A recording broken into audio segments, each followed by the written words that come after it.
एक तारीफ और आप खुशी से झूम उठते हैं। एक आलोचना और दिन भर मन खिन्न रहता है। क्या वाकई हमारा मन इतना निर्भर हो चुका है बाहरी आवाजों पर? आज जगत का सार में जानेंगे मान अपमान में स्थिर रहने का गीता आधारित उपाय। आज का विषय मान अपमान में प्रशांत कैसे रहें। रियल लाइफ एग्जाम्पल, दैनिक उदाहरण। नीरज एक ऑफिस कर्मचारी है। जब बॉस उसकी तारीफ करते हैं वह पूरे दिन उत्साहित रहता है, पर एक मीटिंग में जब उसने गलती कर दी और डांट पड़ी, वह कई दिन तक डिप्रेस रहा।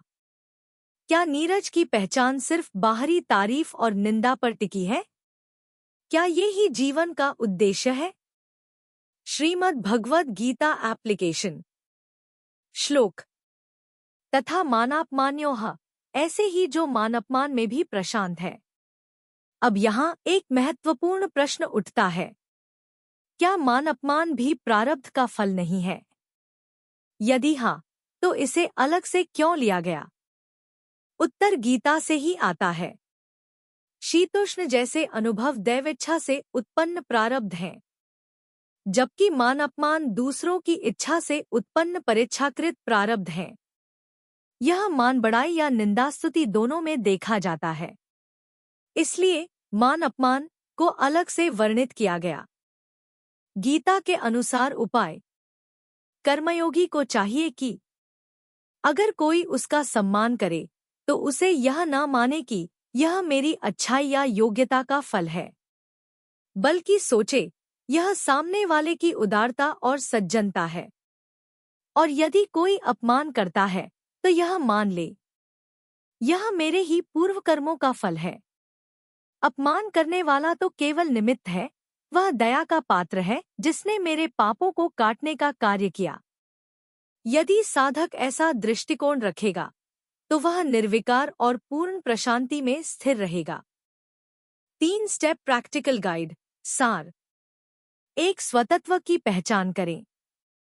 मैं आत्मा हूँ, शरीर नहीं, बाहरी घटनाएं मुझसे परे हैं। 2. प्रतिक्रिया नहीं, प्रज्ञा अपनाएं।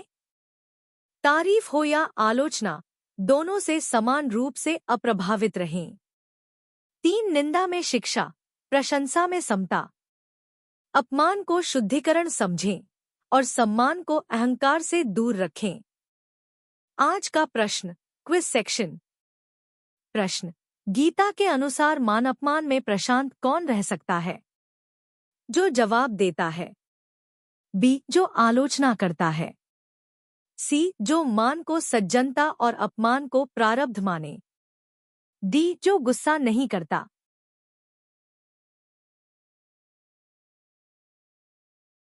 सही उत्तर सी. जो मान को सज्जनता और अपमान को प्रारब्ध माने।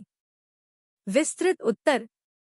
गीता में कहा गया है, जो साधक दूसरों की प्रशंसा को उनकी सज्जनता माने और अपमान को अपने कर्मों का फल समझे, वही सच्चे अर्थों में शांत और स्थिर हो सकता है। ऐसा साधक बाहरी प्रभावों से मुक्त होता है। अगर आप भी मान अपमान में डगमगाते हैं तो इस वीडियो को लाइक करें, कमेंट करें, आपको किस परिस्थिति में सबसे ज्यादा चोट लगती है। सब्सक्राइब करें जगत का सार, क्योंकि यही है जीवन में स्थिरता पाने का मार्ग।